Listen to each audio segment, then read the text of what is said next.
এত রেডি হয়ে কোথায় যাবে তুমি? কেন, কালকেই তো বললাম আমি বাপের বাড়ি যাচ্ছি। অনেক দিন হলো বাপের বাড়ি যাইনি। আমি এবার বাপের বাড়ি যাচ্ছি, ঠিক আছে? রেডি হয়েছি। বেটু, ভালোভাবে একটু পড়াশোনা করবি, হ্যাঁ? ভালোভাবে থাক, তুমি ভালোভাবে থাকো, আমি আসছি, বুঝলে? হ্যাঁ। এই কবে আর? আচ্ছা, একটা কথা বলবো? বলো না। যেতে যেতে মনে পড়লো, আমি তো বাপের বাড়ি চলে যাচ্ছি।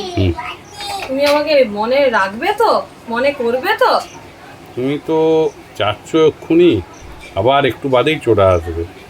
মনে রাখার সময়টা তো তুমি দিচ্ছ না, মনে রাখার সময়টাই তো তুমি দিচ্ছ না। ঝাপ করে চলে আসো। যদি যে মাসখানেক থাকো তবে তো মনে পড়বে। দেখো, তোমার দিকে তাকে দেখাও, অন্তত ফোনটা ঘুরাও।